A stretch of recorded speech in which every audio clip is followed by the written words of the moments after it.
Hello, welcome to TisTalk.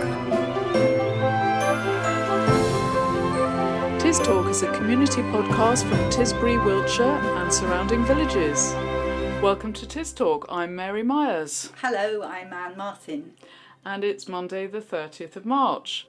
On the show this week, children from Wardour School tell us what they enjoyed and what they learnt at last week's Starfest. And we'll hear from the festival's main organiser, Jerry Mason, with a bit of a look back at how it all went. Then we turn to energy, very much a hot topic at the moment. First, Alan Marion-Davis, Chair of Nadder Community Energy, reflects on last week's alternative power workshop. And then we visit a local family here, the Reeds, who benefited from the free Warmer at Home scheme. After that, we've got our usual What's On roundup with all the latest events and goings on in Tisbury and the Nadder Valley villages. And finally, we round off things with a thoughtful poem written and read by Hannah Good, reflecting on the state of the world, but ending, you might be pleased to hear, on an uplifting note. Before we hear from the lovely children from Wardour School, Anne and I talk a little bit about the news. We do a thing where we think about the bit of local news that's crossed our radars and a bit of international news. And I think you've come prepared. I have indeed. So I'll talk about the local news first. Focus is 50 years old this month, I think. And this is a fantastic thing for Tisbury to have such a wonderful magazine. And I was just thinking about when I first came to Tisbury about 10 years ago and started being involved in Focus, and the magazine was photocopied and then stapled together by about 30 volunteers in the Hinton Hall, and to think now it's printed externally and the magazines just arrive in boxes and we bag them up and out they go. So how things have moved on. And it's a very professional kind of outfit, really. Absolutely, it is now. It's a very slick operation now. Okay, great, thanks. And what about international or national news? Yes, well, my international news is inevitably about China because that's a place very close to my heart. When I was in Shanghai last year, there were lots of green number plates on cars, and I was in a taxi and I asked the taxi driver, loads of these green number plates. He said, oh, yes, if you have an electric car in Shanghai, you can get a free license plate for non-commercial use, but if you have traditional fuel car, you have to enter an auction system to get a license plate, and it can be up to £8,000 equivalent to get a license plate for a traditional vehicle car. They have a very different system from us. There's a huge incentive to have an electric car in Shanghai. It costs a huge amount just to have a license plate, whereas we just don't have that. Yes, so by contrast, in the UK, the government is thinking of introducing a mileage-based tax on electric vehicles on top of the road tax that will be paid by electric vehicle owners, because they think they're getting an advantage over people that have to pay for petrol. So in fact, we're almost disincentivising people, whereas Shanghai has huge incentives for electric vehicles. And of course, a lot of cars made in China are over here now. Yeah, including ours. I was going to say, when I drove in today, I thought, you've got a Chinese car. Yes, we have a Chinese MG. Exactly. And it's great. Generally, it's saving us a lot of money.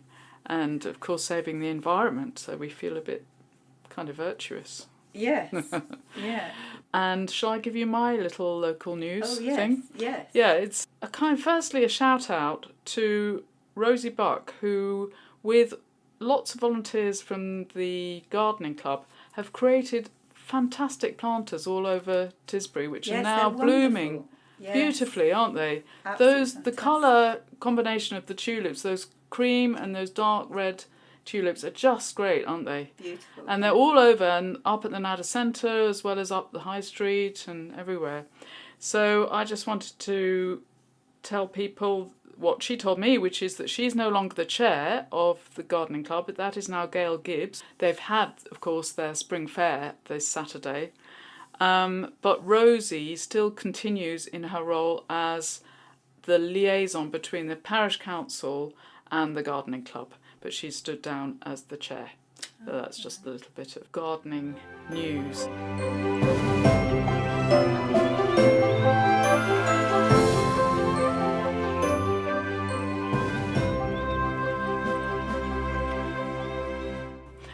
has been out and about, speaking to two wonderfully lively groups of children from Wardour and from St John's Tisbury primary schools. They've been telling her all about what they enjoyed most at last week's Starfest, our local celebration of all things starry and spectacular last week. I'm at Wardour School this afternoon with some of the children that took part in the poster competition, including the winner of the competition. And we're also going to hear about what the children thought about Starfest experiences. So here's the winner of the poster competition, Louis. Hello, Louis. Hello. And what inspired you to draw this poster? So my mum's an artist and she helped me with the colours, but then I came up with the ideas of like constellations and Tisbury in the ground. Yeah, that's good because Starfest is actually in the shape of constellations, isn't it? Yeah. Yeah. Did you expect to win the competition? No, I think I was just baking a cake or something and then my mum got a call. Yeah. I was quite surprised. And your poster has been on the front of Focus, 520 copies, and in the Nadder Centre as well. So does this inspire you to do some more poster competitions? Or? Maybe, yeah. I don't know when though. Some more art competitions. So I've seen some other posters in the Nadder Centre as well. Did anybody else have their poster there? Yeah. What's your poster like? My poster is with some blue sky and then some stars around it. Right, lovely, okay. My poster was with a girl looking at the stars, and it represents how you should take some time to watch the stars. Oh, that's really good. Anybody else have a poster in the Nadder Centre, yeah? Mine was about a girl looking out of the window to see the stars shining around her. Okay. And as you probably all know, I'm sure, we live in a dark sky area. And why do you think the dark sky area is so important? Hello, my name is Red, and I think that the dark sky area is so important because the light pollution from around like cities and around the world often shines on the lights, and the stars just become a lot less visible. So having a dark sky reserve is really rare and important. Yes. And we already live in such a beautiful area, so it's quite important that the children can see the stars because because children in London there's so much light pollution that they can't even see the stars. Yeah, absolutely. And what about the animals in the dark sky area? Does anybody know anything about that? Some animals are nocturnal, and like foxes in London, they would come out at night to hunt, and then they think, because of the street lamps, they think that it was daytime, then they eventually get so hungry that they have to go out at daytime. Yeah. And did anybody participate in Starfest last week and want to talk about what they enjoyed about Starfest?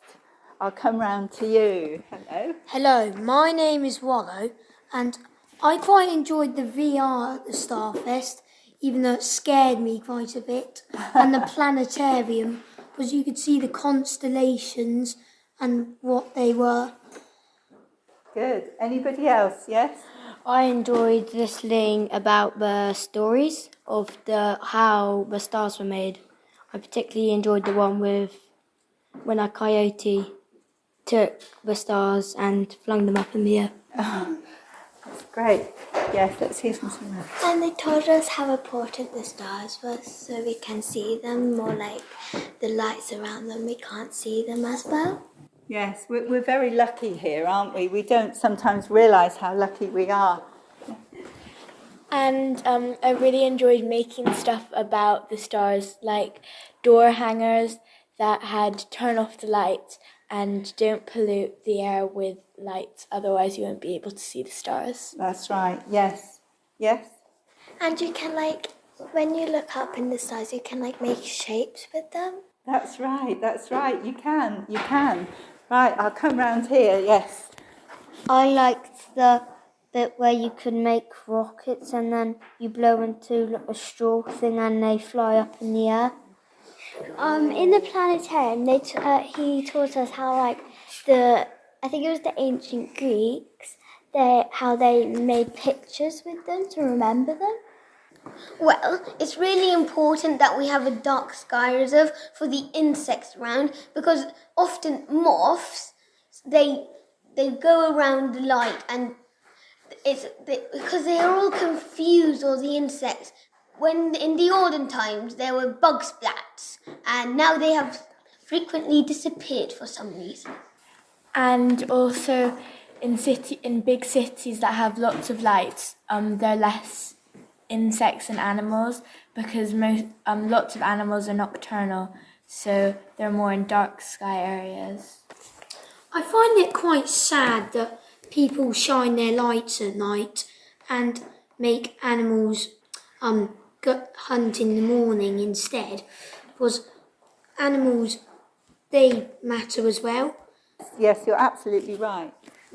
When we went to Starfest, after the planetarium, they gave us these booklets, and they had all the star constellations on them, and it showed me a lot of star constellations that I didn't even know of.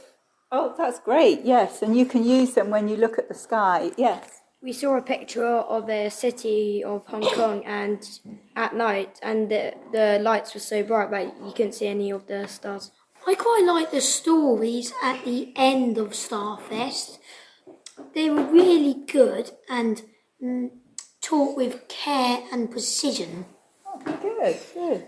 And another activity we done was we had marshmallows and pasta and we made constellation with them. Oh, right, that sounds fun. That sounds great. And also children who live in cities and have been in cities their whole life, some of them have never seen stars because the sky is always so polluted with light. Yes, that's right. I think that was really good. And it'll be next episode after Easter that we have the St John's children talking about Starfest. Looking forward to that. You can find all our episodes on tistalk.co.uk. When Starfest was all over, I went up to talk to Jerry Mason about it and started by asking how it all went from his point of view. I'd love to say I enjoyed every minute of it, but having been diagnosed with COVID on the Sunday before it all started, I missed out on everything. Oh, it's a real shame. But you were really the mover and shaker and organiser behind it. And you've had a wash-up now with the other volunteers. So what were the conclusions generally? I think we all agreed that everybody who came along enjoyed themselves. Certainly the response from the school children has been amazing. From people in the village, it's people who are still talking about it now. So I think we succeeded in bringing a lot of new things to Tisbury, things people had never seen here before. We've had an orchestral concert, we've had stargazing, we've had a planetarium. Yeah. So from that point of view, it was great. We learnt a lot of lessons from it in terms of organising events. It's not something many of us have done on this sort of scale before, so we learnt things from that. Do you feel as though you took on perhaps a little bit more than was wise? I think it grew into something more than we ever envisaged. Okay. Well, that's a good thing in a way. It is. It's like a snowball rolling downhill. You know, the further it goes, the bigger it gets, and more difficult to stop. And we hit a few obstacles on the way. What were the main ones? Well, one of the first things I ever wanted to do was to borrow or hire the illuminated moon from Warminster Council, and I wanted to hang it in Messham's. Oh, what that they'd had at the previous Starfest in Warminster. That's right, yeah. It's a 4.5 metre illuminated moon. I had this vision of it hanging in the tithe barn at Messham's for the opening night. That would have been amazing. Unfortunately, the tithe barn was booked for an exhibition. Right. Messham's were really good in helping us try and find other locations, and they actually hosted the night walk from there as well. That's something for the future. If we're ever lucky enough to have Starfest come back to Tisbury, because it does go all around the Cranbourne Chase area, I would love to see it back here. Perhaps not do quite as much as I took on this time. I learnt a few lessons from that. Yes. But overall, I think it was a great success. I'm very pleased we did it, and I hope that the people of Tisbury appreciate it. I'm sure they did. I'm sure they did too. So many people to thank, I imagine. There are a whole load of people. I've already written informally to some of the main people that took part. We will be contacting and writing to a whole load of people. I have on a list. I think it's about 25 or 30 names so far, and I think other people are adding to that. Okay. So we haven't forgotten anybody. We are very grateful to everybody who helped us. And the list is just too long to Too long mention. to go on here. We will be in touch with you, and your help and assistance and efforts are really very much appreciated. Fantastic. Thanks very much, Jerry. Subscribe to TisTalk wherever you get your podcasts. Now, last week on Thursday, there was a very well-attended meeting at the Hinton Hall about energy in our community. I caught up with Alan Marion Davis, the chair of the Nadder Community Energy Group, to get his take on it. So, Alan, can you just recap for listeners what that meeting was all about? Yeah, it was under the auspices of a thing called Future Energy Landscapes. And the CSE, Centre for Sustainable Energy, were working with Wiltshire Council, environmental team. And the idea was to engage with particular areas around Wiltshire, exploring people's opinions of possible sites for generating electricity, either through solar panels, largely sort of solar farms, or possibly through wind turbines, or possibly through hydropower, or possibly through biodigesters, or whatever, really, and to look at their local area and to try to elicit from people, a gathering of people, what their thoughts were about that. You know, what their positive views were, what their negative views were. You know, which places might be useful for some form of generation, or which places would be totally out of the question. Yes. Just to get a range of opinions, really. And they've done this at various places around the county, and they chose Tisbury because we were interesting, because we were in an area of outstanding natural beauty, natural landscape, what it's called, Yes. And therefore there are all sorts of issues about, you know, not wanting to spoil the countryside. So that was what the idea. That's the whole idea of the meeting, and it was an interesting evening because there were a lot of people there. And the organisers had organised various little exercises. So there's a lot of chatting around and working in groups and putting sticky stickers on maps and stuff like that. And it was very interactive and quite lively. Yes, and I enjoyed it. So you, as chair of Nadder Community Energy, invited them. Is that how it worked? Well, in a way, they invited us to invite them, if you see what I mean. Oh, really? They wanted to look at an area like ours with particular issues, and they approached us and said, would you host this? I see. So we thought that would be a good idea, because, you know, we're always looking to the future anyway. Sure. Because we do want to do stuff about renewables. And we thought this might be quite a useful exercise to get this range of opinion, because we're looking 5 years ahead, 10 years ahead, 15 years ahead. So it's the first step of several other steps. We wanted to hear the opinions of people who aren't the usual sort of champions of renewables. We wanted to hear a range of opinions.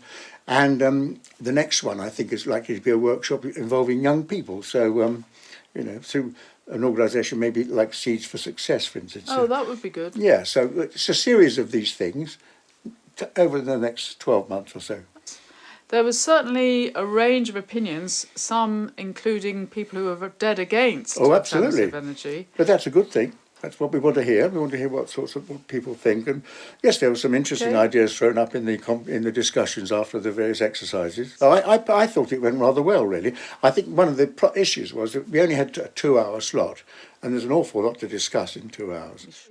So what are the next steps then, Alan? Well, I think the next steps will be, as we say, using various techniques like surveys and other interactive meetings, and various other exercises, just to gradually build up a picture, a kind of mosaic of the area, and that'll be mixed in with what's coming out of the other areas that have been investigated around Wiltshire. And so slowly the council and the CSE together and the various groups will have some sort of an outline plan. Nothing binding. This doesn't bind anybody to anything, but just gives a feel for the people to understand what may or may not be possible. Okay. And not to forget that it ties in with government policy, crucially, particularly the local power plan, which came out last month from the government, which is where up to £1 billion going to be invested, £1 billion around the country on groups like ours. So we need to be ready for that. So there is money in the pipeline? There will be money in the pipeline. Oh, well, that's very good news. And we need to be ready for that. And it's not just about saving the planet. As all the recent events in the Gulf show, we need to be very keen on energy security. We must build up renewables so we've got that resilience against all these fluctuations in the global gas price or whatever it is. So let's get ourselves free of all that stuff and build up our renewables and so we have a much more secure future. Let's hope so. Thank you very much, Helen.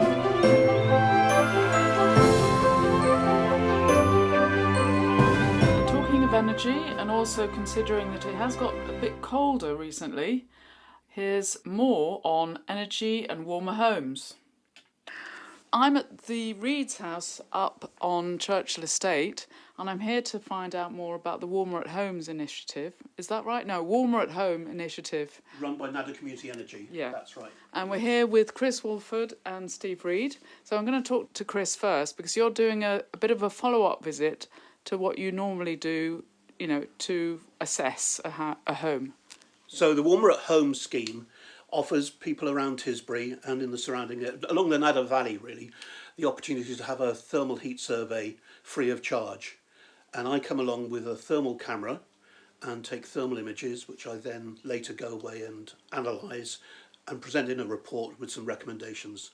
And I'm usually accompanied by a colleague. We always come two-handed, and the colleague takes details of the household basically, while I take pictures of the thermal areas of interest in the house. Right.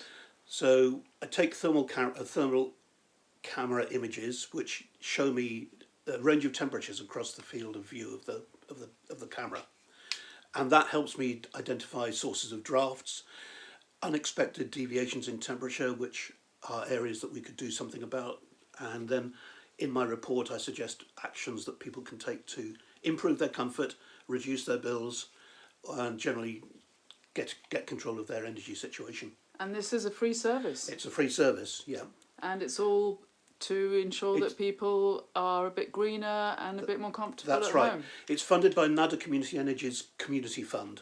So they've got a fleet of photovoltaic cells around the area. That produces a surplus, and that gets fed into a community benefit like this. I see, yes, of course. So you've been once already to the Reed's house here.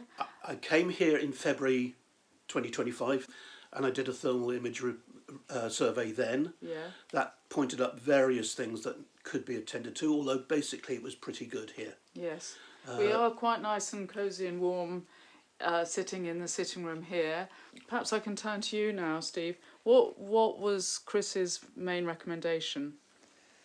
The main recommendation was to repair the insulation that had been less than ideal when it was fitted on the external pipes for the heat pump that we had fitted, to add additional sealing to the main entrance doors, and to consider possibilities for insulating the ceiling upstairs where it slopes and there is not much between that ceiling and the outside world. Right. And have you done any of those? The ceiling on the front door I've done. I wanted to leave the ceiling on the back door so that we could see the difference today. Okay, we'll do that in a second. And I have sorted out the insulation on the pipes, and there was a gap around the pipes where they entered the building, which has been sealed. Mm. And you've done this all yourself? Yes. Anyone could do these. I wouldn't necessarily recommend the ladder work that was required to insulate the pipes. But yeah, right. Yeah. I was working at Roofline at one point, but yeah, anyone can do it, and it's relatively inexpensive. That's the beauty of it. You don't have to spend out a lot to have a good return. All right. Basically, Chris identified the colder and more drafty parts of your house. Being a bit devil's advocate here, did you really need someone with a camera to come and do that, or couldn't you just tell that it was a bit drafty in the back or the front? Well, we had the roof insulated, the loft insulated, which had made a huge difference. But we were concerned that there might be areas of heat loss with which we were not aware. You really want ventilation to be controlled rather than just having opportunistic drafts coming through the door, which was the problem that I discovered, I think. Yes. So we're just going to go around the house and have a feel of what it's like and have a look at the simple measures that you've been able to install. So we're at the front door now. Fine. When I did the survey from the outside in February, there was a hot ring round the edge of the door, which demonstrated there was heat coming through from the inside to the outside. Yes. It was quite a cold day when we did that. Yes. I think it was about 4 degrees C. And is this where you put the draft proofing? Yes. Yes, okay. And how much did that cost you? £5 or £6, yeah. Yeah. And a couple of hours of your time? Not even that. Oh, okay, it was really quick. Yes. Yeah. Right, let's go to the back door. Yeah, we've got the washing machine on, and it's in the afternoon, taking advantage of the low tariff. And You see that's still quite cold round the edge there. so Chris is holding up a camera, and there are purple and orange images coming up on this camera, and purple is cold. Purple is cold and orange is hot. Okay. And the camera self-calibrates itself and gives you a scale in each image so you could plot the temperatures more precisely than that. Generally, all you're looking for is an indication, and then when I do my report, I'll look at it more carefully and what the temperatures actually are. Yes. So this is showing a range of between the cold bit is 18 degrees and the hot bit is 24 degrees. And the colour spectrum that it shows is spread across that temperature range. I mean, I'm testing this with my hand. I wouldn't be able to tell just by testing with my hand what you're seeing on your camera. No. Yeah, so that's good. That's useful. So it's helpful. Yes. Now what we're doing is going upstairs. So we ought to put some context in that a heat pump was installed January of last year, before I did the survey. Yes. And that involved quite a lot of work in the house. The heat pump lived outside, and in order for the flow and return, for the hot water to come in from the heat pump, it comes in through the side wall of the house, penetrates the wall, and comes into what was the airing cupboard, which is now the kind of heat centre for the house, where everything gets distributed from. And when I came in February, where the pipes came into the house hadn't been boxed in, and where it penetrated the wall, there were quite significant drafts around there. Okay, so now we're seeing the pipes that have been boxed in, and we've just got some tongue and groove, nicely painted green, and nice that's job, the Steve. boxing in. Nice job, Steve. And it's toasty warm. There's not showing any losses there at all. Excellent. So that's good. Fantastic.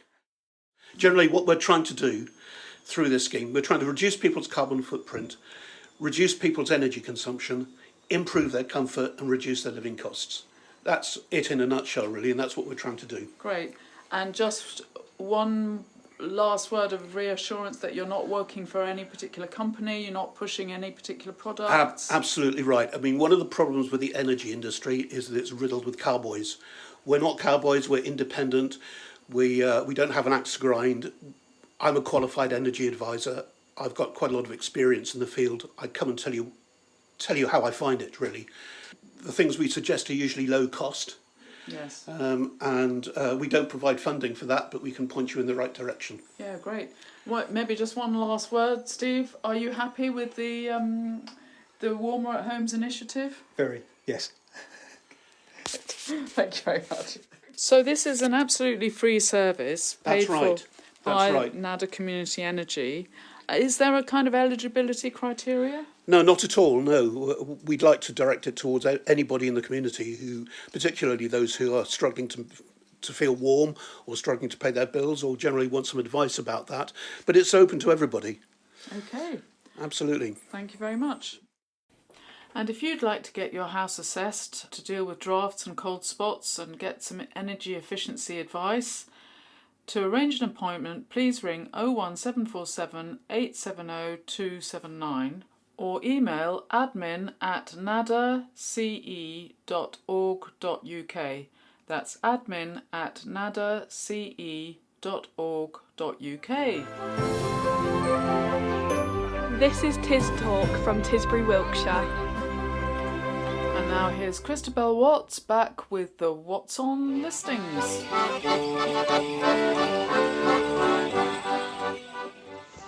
Here's what's on in Tisbury and surrounding villages from Monday the 30th of March to Sunday the 5th of April 2026. On Monday the 30th, from 10 a.m. till 1:30 p.m, the Fun for Under 5 session runs every week at the Nadder Centre, with ride-on cars, a bouncy castle and the soft play.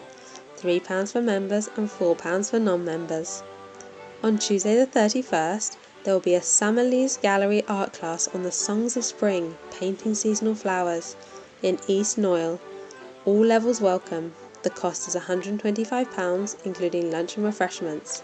You can find future workshops at www.josephinec.co.uk. Tisbury Flower Group will be making floral Easter baskets at 7 p.m. in the Hinton Hall. The monthly green drink is at 7:30 p.m. in the back room of the Boot Inn. This is an informal social gathering to chat about all things environmental. On Wednesday the 1st, at 9:30 a.m, the Tis bus outing will depart for the Waitrose and Partners Farm at Stockbridge. Call coordinator Dave Milas on 07500 802 525 to book your seat. There will be an Easter fun event for children at the Methodist Church from 10 till 11:30 a.m. This will also run again at the same time next week. It will be followed by the Methodist Church's monthly community cafe lunch from 11:30 a.m. till 1:30 p.m, free and open to everyone. The Tisbury Memory Group will be meeting in Hinton Hall from 10 till 12 with a short talk and practical session on bonsai. Age UK's Tisbury Fitness and Friendship Club meets at Nadder Close Sheltered Housing from 2 till 4 p.m, and ongoing alternate Wednesdays. £6 per session, £3 for residents, and first session free. Enjoy chats over tea or coffee, games and relaxing Tai Chi.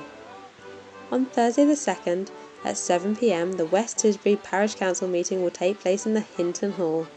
These meetings are open to the public and you can contact the clerk if you wish to speak.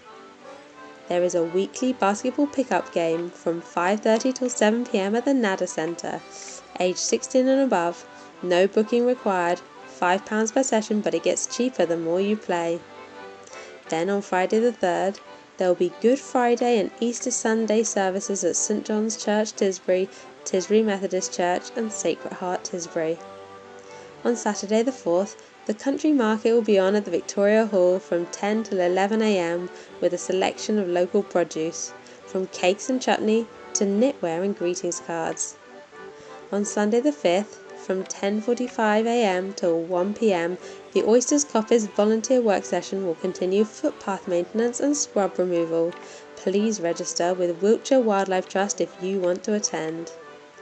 Looking ahead, on Monday the 6th of April at 3 p.m, the Chilmark Duck Race returns.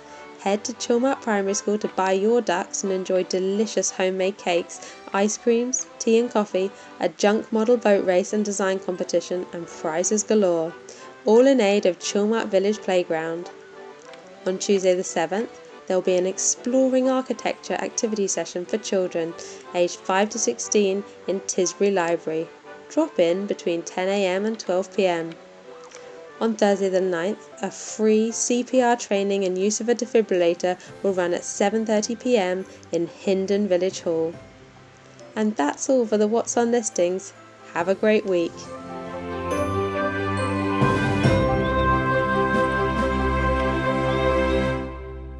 And to close today's episode, something a little reflective. We have a poem written and recited by Hannah Good, offering her thoughts on the state of the world.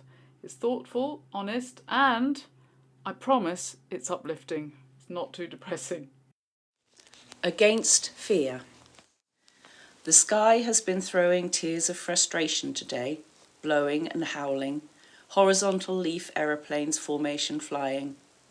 The land in flux, humanity in the grip of a writhing fear, the balance of existence on every level in a boiling state, a maelstrom of complexity.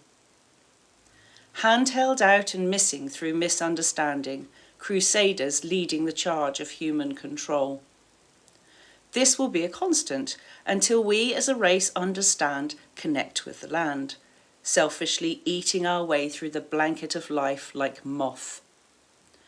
our story bonded and woven in the journey of every living thing, a precious state life, consciousness a blessing, a gift. How easily we complain, how readily we condescend, how reluctantly do we concede control. Trust and connection the only way forward. It is not invisible, the path, but we are walking it in the dark with sunglasses on. Outside our dark existence, the light of spirit is shining. Lovely poem. Thank you very much, Hannah. So that's all from this episode of TisTalk. Thanks very much, Anne. Oh, thank you, Mary. It was a pleasure. Thank you, everyone, for listening. And we won't see you next week because we're having a little bit of time off over Easter. But we'll see you again on the 13th of April. Bye-bye. Goodbye.